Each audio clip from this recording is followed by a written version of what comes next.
Sure. All right, let's get started. So we're going to mount this week. We're going to go over a couple of chokes for the mounted position today. One is a judo choke. It's a modified judo choke, and when we go to the back next week, I'll show you the other version of this. We're going to do the first version of it today. The other one is an Ezekiel choke. So, and these two in particular, it's very important that we have a strong balance, strong base. So once again, it's really important. Once we get to that mounted position, once we get to the mount, first thing we should do, chest low, arms wide. So I get into my partners, I get into the mount here. My chest is low, my arms are wide. So we're gonna go for our first choke is gonna be an Ezekiel choke. So when I'm going for this, what I need to do is I need to put my hand, I need to go underneath Chelsea's head. Now, if I stay here, meaning if I stay on top and my head is aligned with Chelsea's head, if I get my hand underneath her head here like so, now all of a sudden my arm is trapped. All she has to do is basically bump her hips and roll to the side there, and I'm gonna fall over. So, if I put myself out of position to go for a submission, which is totally fine, I want to make sure that I change my positioning just enough so that it's harder for her to escape. Now, this is not going to say that she's not going to escape at all, because anytime you get into a dominant position, there's always a way to get out. So we want to make sure when we get into a dominant position that we make it as hard as possible for our opponent or our partner to get us off of them. So once we get to this position, our chest is low, our arms is wide, arms are wide. I bring my hand underneath Chelsea's head here. So when I go underneath her head here, I want to lean my body weight to the opposite side of where she wants to take me. Because my arm is trapped on my right side here, she's going to want to try to roll over her left side, see, and get me over. So what I need to do is I need to get my body weight and everything all the way deep over on the other side. Now when she tries to bump and roll, it's going to be a lot more difficult. From here, my hand that's underneath, I'm going to grab a hold of, my hand that's underneath, I'm going to grab a hold of my sleeve here. And now watch, I'm going to bring my hand in, I'm going to go knuckles in. Now, there's a couple of different ways to go over the Ezekiel choke. You can do it here, where you basically slice your wrist into your partner's neck, or you can do it a little bit more forcefully, and that's literally like punching into their neck. And I'm going to do it both ways, and Chelsea will give you feedback. The knuckles into the neck is really uncomfortable. The slicing across the neck, once again, very uncomfortable, but it's a different level of uncomfortable. The punch is a little bit better in the respect that I can actually use two hands. I can extend my hand through and kind of punch into her, while the chopping through, I can't really, I don't have the same force as the punch, but I can definitely cut off that blood flow and make it very, very difficult, very, very uncomfortable for her on the bottom. And a lot of times with the Ezekiel chokes, the funny thing about the Ezekiels is yes, it will make you pass out, but the majority of the time when people tap from an Ezekiel, it's from pain, because it's a really uncomfortable position to be in, and I'm basically using both my hands to push into my partner's neck. So enough talk about this, let's do it. So over onto this side here, I then grab a hold, my hand that's underneath grabs a hold of my own sleeve on the opposite side. From here, I'm going to bring my hand in and I'm going to knife in the first time here. So I'm pushing my hand across, and now I'm going to extend my hands away and I get my tap. My second time through, now I'm making a fist. And I'm placing my knuckles on my partner's neck, and now I do the same thing and I get a tap. The motion that I am doing with this is my hand goes to the inside of my sleeve, and then I'm either pushing in like so, or I'm pushing in like so. When I extend, this hand is the arm that's underneath the head. I'm extending this arm, and I'm extending this arm as well. So I'm extending both of my arms right into your partner's neck. And like I said, there's different hand positioning or different ways you can have your hand, whether it's chopping down or punching down. Both have a different feel to them. The chop, neither one of them is comfortable. No, they both. And when it happened, you thought the knuckles were going to be worse. But I did think the knuckles were going to be worse, and it's different. Yeah. I don't know if it's worse or better. Right. The pain was more focused with the blade, when you're using a hand as a blade, but when with the knuckles, obviously I could feel like every single knuckle on my neck. Right. So just different ways of doing the same thing. And like I said before, there's a lot of different people that teach things a lot of different ways. And so the more options you have from a specific type of attack, in my opinion, is better for you.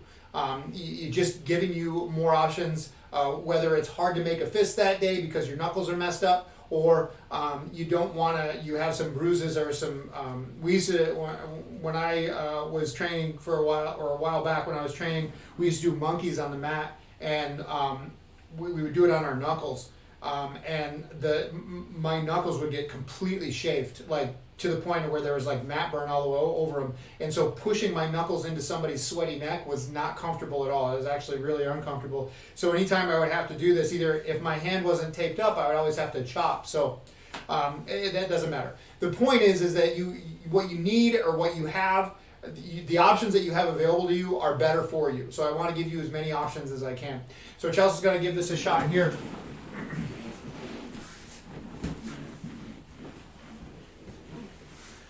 So, first thing, chest low, arms wide.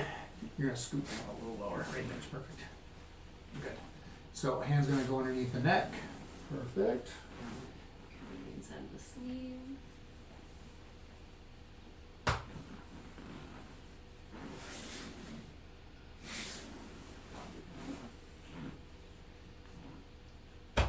Good.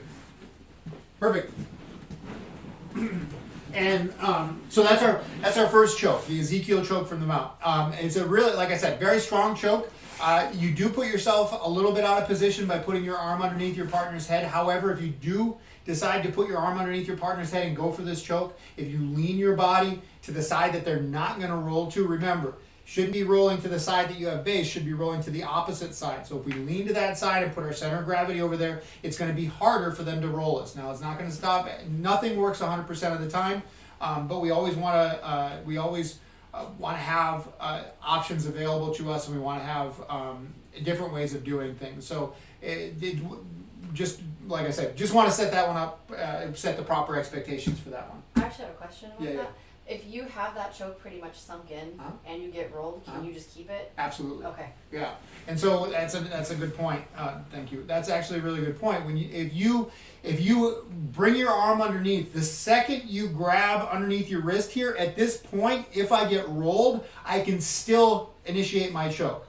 And even if I'm pushing in and I get rolled, I can still keep this position, which I would highly recommend, because they don't necessarily have to tap when you're mounted. They can tap when what happens when you get rolled is you are within, or they are within your closed guard if you're rolled. Now, if they escape into the guard, you can still continue because they're not protecting their neck at all. Remember, there's two things going on with this choke: pain compliance and choking. So if you don't get them with the pain compliance and they're able to roll and start working out, there's still that choke that is underneath that pain compliance. And it's this kind of the same thing. So just keep pushing, just keep extending your arms. And a lot of times, I'd say most of the time, once you lock that in, it's really, really hard to escape because it's a shearing force, and it's really hard to push that off your neck, especially when you're on the bottom. All right, so next one. I learned this choke a long time ago from a judo guy. He was a, 4th or 5th degree black belt in judo, but was training jiu-jitsu. I think at the time he was like a purple, maybe a brown belt. I was a white belt, I think, when I learned this. Anyway, he had showed me this from the backside, and he's like, you can also do it from the mount. And I've done it a couple of times over the course of my career in training, but the thing that I don't like about this choke is it kind of sets a precedent for when you train with other people that you're an asshole. And I don't know how to say it any other way, but this is not necessarily, this is one of those ones that I wouldn't recommend doing this to a friend, because they're going to take it the wrong way, because it's a really uncomfortable choke. It's almost as bad as the Ezekiel, but it's got a couple of small differences. So, This is one that we are going to, once I initiate the choke, once I start my choking process, I am putting myself out of position. Once I actually sink the choke in, you're unbalanced. So what you have to do is you have to use your grapevines, and we'll do this at a couple of different angles to help you maintain the position. Once again, this is a very painful choke. So do be aware that you should warn your training partner, because this is you're not gonna have a training partner if you do this without giving them a warning, because this is a really uncomfortable choke. So what I'm gonna do is, once again, I'm here, my chest is low, my arms are wide.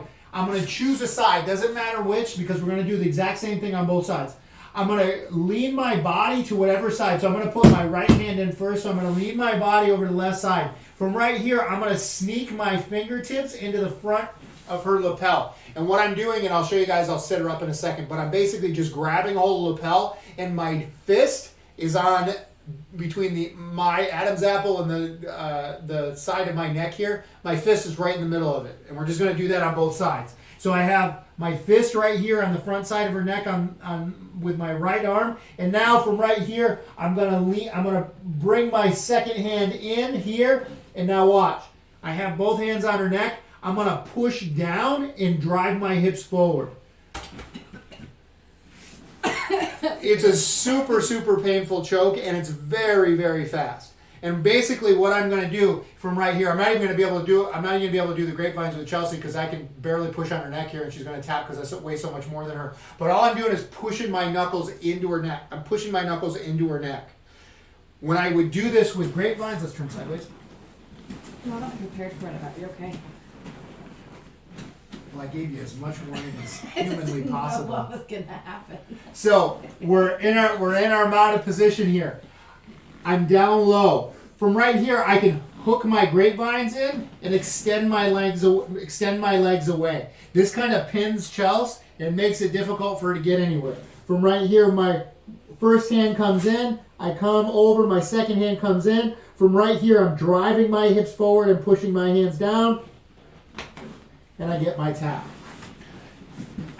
Once again, excruciatingly painful choke. It's basically you're pushing your knuckles into your partner's neck. It's a judo move. I can't take credit for it. At least that's what he said. He said he learned it from his instructor, his judo instructor. So I'm assuming it's a judo choke. I don't know where it came from. I haven't seen it anywhere else. I've never seen it anywhere else. So it's an interesting idea. I've never hit this live because, quite honestly, I like my training partners. There's certain moves, there's certain things I don't like to drill, or not necessarily. I don't necessarily mind drilling this. It's uncomfortable. But the thing I really don't like about doing this is, like, if you train and do this live, I wouldn't say it's a bad thing to do in a tournament. I definitely wouldn't. I would really give pause to do it to a training partner that I have to train with regularly, because it kind of sets that intention of, okay, what kind of dick things are we going to do to each other, and I don't want to. I like to keep everything on the positive note. Like, we can train and try to kill each other, but we don't really want to try to hurt each other. All right, so that's it. So we're going to get Chelsea to do this. Let's actually have you do it sideways so they can see it, because I don't want to do this a whole bunch of times, because I don't like having my crunch like that.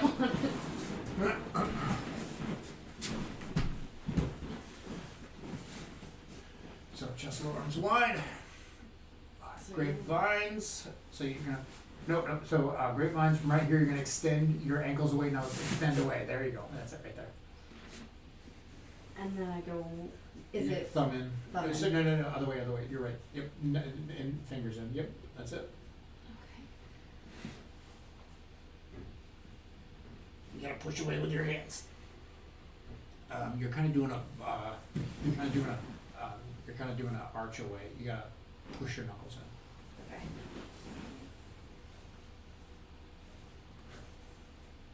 And you're on the side of my neck. All right. There you go. Oh man. That's it. That's mean. It is. That's mean. And and that's pretty much it. So just as a, let's get you a little closer here so they can see. So, turn your head sideways a little bit. So, turn your head sideways a little bit. Thank you. So the first time Chelsea did it, she went in right there on the side of my neck. We want to go right in the front of the neck. So we want basically I'm not trying to crush her trachea. I'm actually trying to push into her carotid on either side of her neck here. So we're not going straight down and in. We're going at an angle down and in. Pushing in that way, pushing in that way. So once again, a very powerful choke. Like I said, where I learned it a long time ago. I've never seen anyone use it before. I have never used it live, so I can't speak to its efficacy. But it's something. It's an interesting little side note, and knowledge is power. So I think that is going to be it for today.